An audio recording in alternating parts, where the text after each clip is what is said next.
Samantha's story, a betrayal and a breakthrough.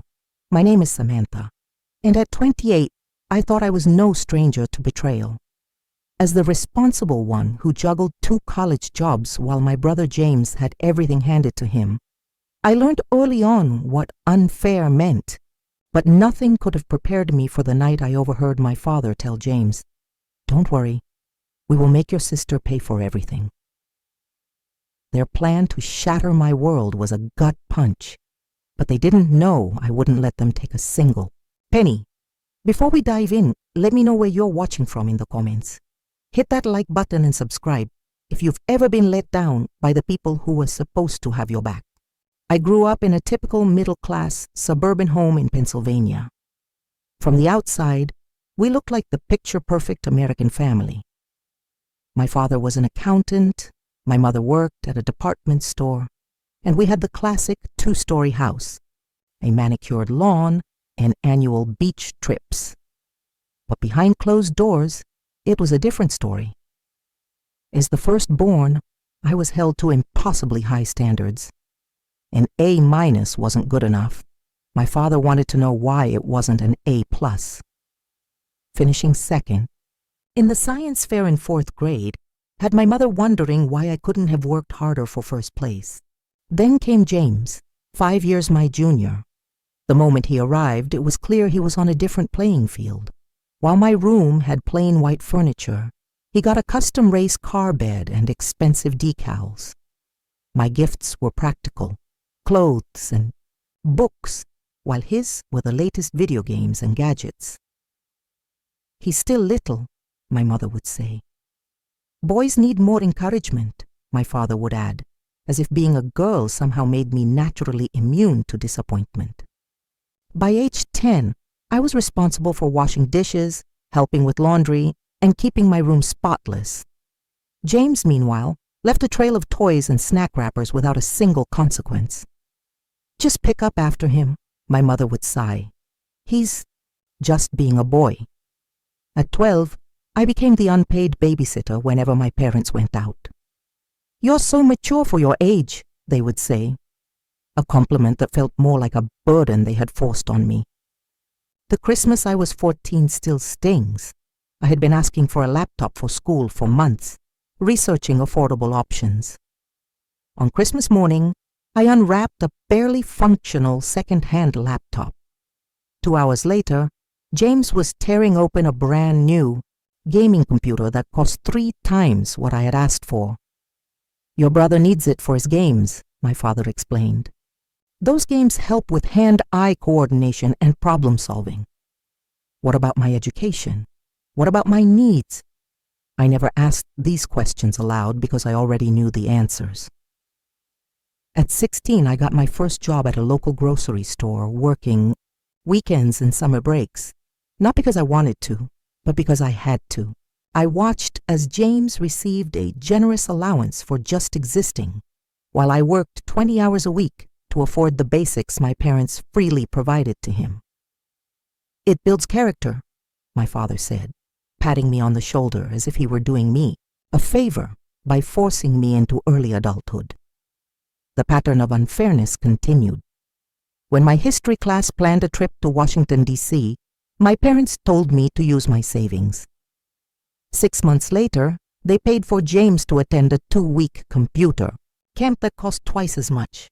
"Your brother needs these opportunities for his future," my mother explained. My future, apparently, was not worth the same investment. James received rewards and celebrations. I received expectations and responsibilities. My achievements were met with quick nods, but his mediocre accomplishments were celebrated with parties and expensive gifts.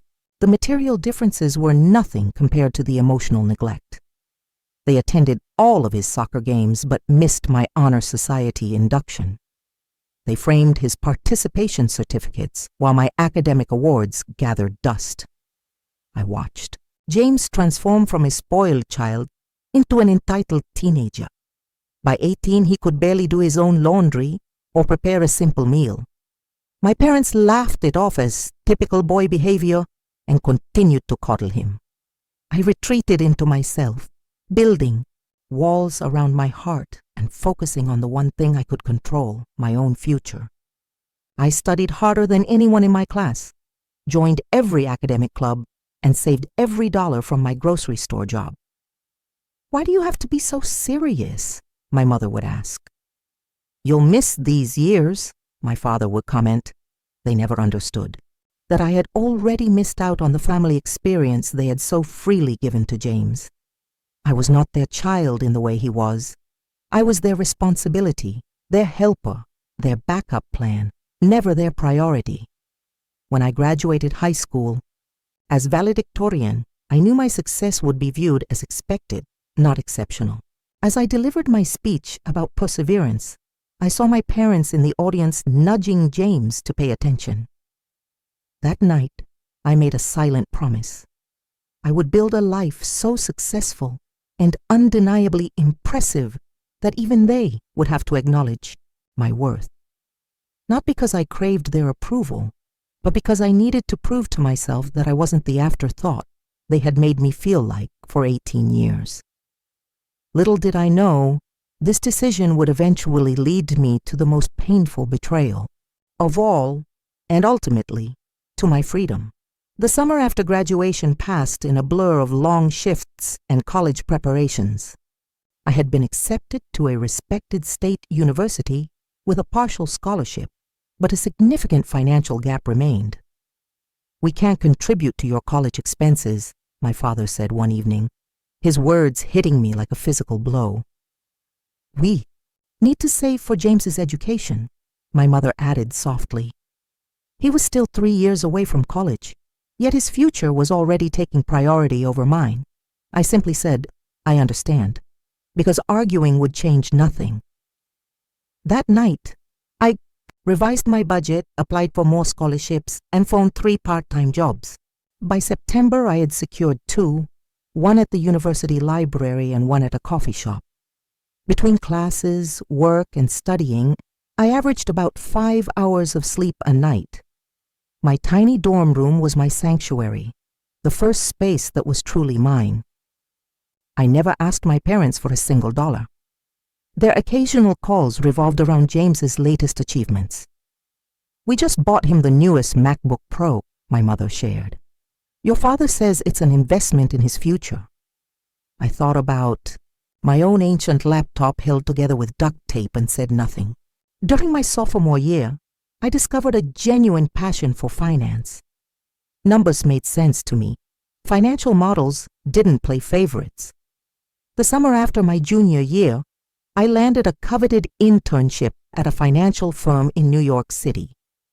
My performance, impressed senior management enough that they offered me a full-time position upon graduation with a starting salary that seemed astronomical. When I called my parents to share the news, their response was underwhelming. "That sounds nice, honey," my mother said. Before I forget, James got accepted to a computer science summer program at MIT. We're so proud of him. At 22, I moved to New York and began my career in earnest. My tiny studio apartment was a luxury. I opened multiple savings accounts, and every paycheck was carefully allocated. My hard work paid off quickly. My first promotion came after 18 months, another a year later. By 26, I had repaid my student loans and begun investing aggressively.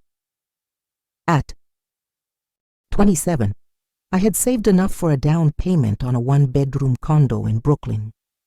The day I signed the mortgage papers was one of the proudest moments of my life. This was a home I had purchased with money I earned through years of sacrifice and determination. Throughout these years, my relationship with my family remained distant but cordial. I visited once or twice a year, and conversations revolved around James. He had attended the same state university as me, though with their full financial support. He changed majors 3 times, took 5 years to graduate, and moved back home afterward. At 28, I had built the independent life I had promised myself, with financial security, a successful career, a home of my own, and a small but loyal circle of friends who had become my chosen family. And then During a weekend visit home, everything changed. It was my mother's 55th birthday. I arrived with an expensive handbag she had been hinting about. My father greeted me with distant politeness, and James, now 23, emerged from the kitchen with a beer in hand. "The corporate drone returns," he said with a smirk. Dinner was a familiar exercise in discussing James's life, his plans for a $12,000 coding boot camp. "It's a worthwhile investment," my mother mentioned. After dinner, James disappeared to meet friends, and I helped my mother clean up. We made small talk, the superficial conversation of acquaintances. Later that night, unable to sleep, I went downstairs for a glass of water. As I approached the kitchen, I heard hushed voices. James had returned, and my father was speaking with him. "Samantha doesn't need to know," my father said. I froze. I was about to turn back, but then I heard my name.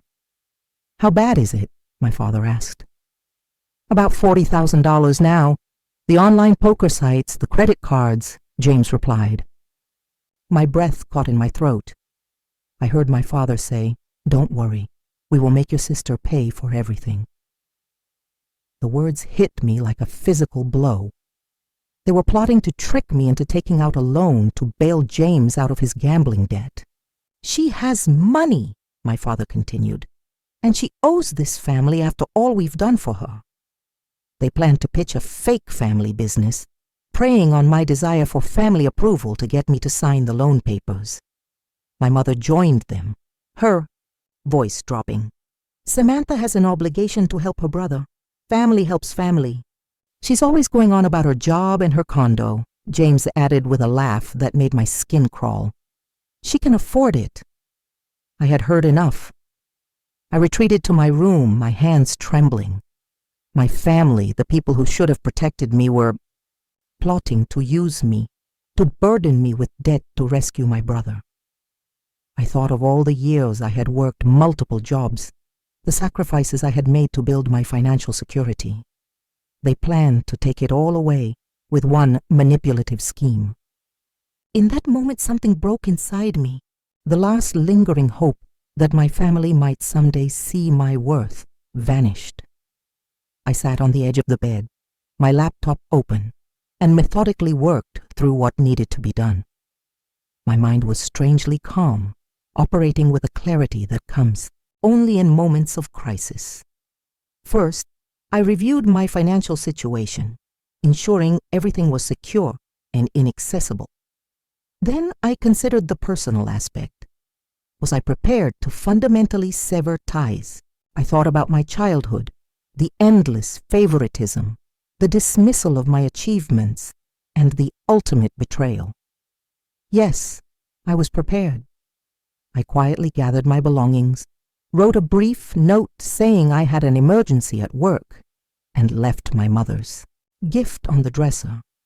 I crept down the stairs, slipped out the front door, and drove away from my childhood home for the final time.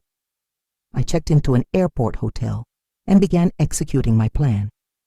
I transferred most of my money to a secondary account, froze my credit cards, and emailed my financial advisor and an attorney who specialized in financial security.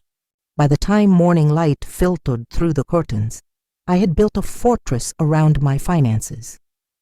My phone began buzzing with calls and texts, but I ignored them all. I boarded my flight to New York with a strange mix of grief and determination. I had finally accepted that my family had never seen me as someone to love and protect, only as a resource to exploit. As I unlocked the door to my condo that evening, I felt a profound sense of homecoming. This space, purchased with my own hard-earned money, represented everything I had built for myself. I opened all the windows, letting the cool evening air sweep through, symbolically clearing out the last vestiges of their toxic influence. The next day, I continued securing my finances. I changed all my passwords, updated my will, and set up two-factor authentication on everything. My financial advisor told me, Family financial exploitation is unfortunately more common than you might think. You were right to act quickly. The attorney I consulted outlined a comprehensive strategy to protect my assets. By Tuesday, I returned to work, throwing myself into projects that required full concentration. That evening, I decided it was time for a direct confrontation. I texted my parents, "I will call at 8 p.m. Please have James there too." At 8 sharp, I initiated a video call. "What on earth is going on?" my mother began, her concern for social embarrassment evident. I looked directly into the camera. "I overheard your conversation with James Friday night. The one about his $40,000 of gambling debt. The one where you planned to trick me into taking out a loan to pay it off." My father's face drained of color. "We were just discussing options," he said defensively. "You said, and I quote, 'Don't worry, we will make your sister pay for everything.'" James scoffed. "You were eavesdropping." I replied, "Interesting that. Your concern is my eavesdropping rather than the fact you were planning to defraud me. Families help each other," my mother cried. "James made some mistakes, but he's still your brother." I asked, "When has this family ever helped me? When I needed help with college, you told me to take out loans. When I needed emotional support, you were too busy cheering for James. When I achieved success, you saw it as an opportunity to exploit me." My father's expression hardened. "You've always been selfish." I laughed without humor. "That's rich coming from you. Let me make something perfectly clear. I will never give James a penny of my money. I will never co-sign a loan. I have secured all my accounts and consulted with attorneys. If you attempt to access my finances or use my identity, I will press charges." The call descended into chaos. "What will people think?" my mother demanded. "What will we tell everyone?" "Tell them whatever you want," I replied. "But if you spread lies about me, I will tell the truth about you. All of it." I ended the call. I had said my piece and established my boundaries. I immediately blocked their numbers and email addresses. Within days, the fallout began. My parents spread their version of events to extended family. Ungrateful daughter refuses to help brother, then cuts off all contact. After a week of draining conversations, I decided on a different approach. I drafted a detailed email laying out the facts of my childhood and the overheard conversation. I sent it to the few family members I truly cared about: my grandmother, my cousin Rachel, and my uncle David. The responses surprised me. My grandmother admitted she had always seen how they treated me differently. Rachel replied simply, "I believe you." Uncle David revealed he had recently cut contact with my mother for similar reasons. "You did the right thing protecting yourself," he said. These validations were bright spots in a difficult period of adjustment. I threw myself into new projects at work, and my boss noticed, mistaking my distraction for ambition. "Whatever has lit this fire under you, I'm all for it," he said.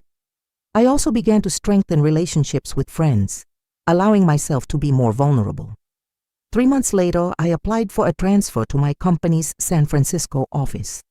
The move was a lateral shift, but the opportunity to build a life thousands of miles away from my past was too appealing. San Francisco offered a fresh start. I found a bright apartment with a view of the bay and joined a support group for adults from dysfunctional families. The first meeting was uncomfortable, but as others shared their stories, I recognized patterns and feelings that mirrored my own. I met Aiden, whose parents had remortgaged their house in his name without his knowledge, and Taylor, whose mother had systematically turned family members against her. The relief of being truly understood was profound. Their stories were different from mine in details, but similar in essence. Family members who viewed love as transactional. "The hardest part," Taylor said, "is accepting that they will never be the parents you needed them to be." Her words resonated deeply. I had spent decades trying to earn the love and approval that should have been freely given. Accepting that this would never happen was both devastating and liberating. Around the 6-month mark of my new life, I received an email from my cousin Michael. "Thought you should know," he wrote. "James filed for bankruptcy last week. Your parents have been telling everyone they had to cash out their retirement accounts to help him." I felt a complex mix of vindication, sadness, and a small, petty satisfaction. But mostly, I felt grateful. Grateful that I had overheard that conversation, that I had acted quickly, and that I had found the courage to break free. 3 years passed. I was promoted again. My apartment became a home filled with art and comfortable routines. I began to volunteer, teaching financial literacy workshops for young women. "You explain this stuff like someone who had to learn it the hard way," one participant told me. "I did," I replied simply. Contact with my family remained minimal. I heard news only through my grandmother Rachel and Uncle David. My father took a second job. My mother sold her jewelry, and James moved to Florida. I felt no pleasure in their struggles, but no responsibility for them either. Then, on an ordinary Tuesday, an email appeared in my inbox. The sender was my brother. The subject, long overdue. I stared at it for several minutes before clicking. "Samantha, I know you probably have no reason or desire to hear from me," the email began. "What I tried to do to you was inexcusable. There is no justification for attempting to burden you with my debts or for the years of favoritism. I was spoiled, entitled, and completely oblivious. Since the bankruptcy, I have had to support myself for the first time. I am finally living the reality you dealt with your entire life. I do not expect forgiveness. I am genuinely sorry." I read the email 3 times, searching for manipulative undertones. Finding none, I closed my laptop without responding. I called my therapist for an emergency session. "What do you want to do?" she asked. "I don't know," I admitted. Part of me thinks responding reopens a door I closed for a good reason. And the other part wonders if people can truly change. She told me there was no right answer, and that I didn't have to decide immediately. I gave myself 2 weeks to process. In the end, I composed a brief reply. "James, thank you for your email. I appreciate the apology, and I'm glad to hear you are working on yourself. I need time to consider what, if any, relationship I might want to have with you in the future. Please respect that boundary." His response came within hours. "I completely understand. Take all the time you need. I'm grateful you responded at all." 3 months later, after more therapy sessions, I agreed to a video call. The conversation was awkward but surprisingly civil. James looked different. The confident smirk was gone, replaced by a more thoughtful expression. He told me about his recovery program and his struggle to establish financial independence. We didn't discuss our parents much, though he mentioned they still didn't understand what they did wrong. We agreed to proceed cautiously. Monthly emails, maybe another call in a few months. No promises, no expectations, just a tentative opening to see if something healthier might be possible between us. The greatest lesson from this journey was not about family betrayal or financial self-protection. It was about creating my own definition of family, of surrounding myself with people who valued me for who I was. I learned that sometimes walking away from toxic relationships, even blood relationships, is the only path to peace.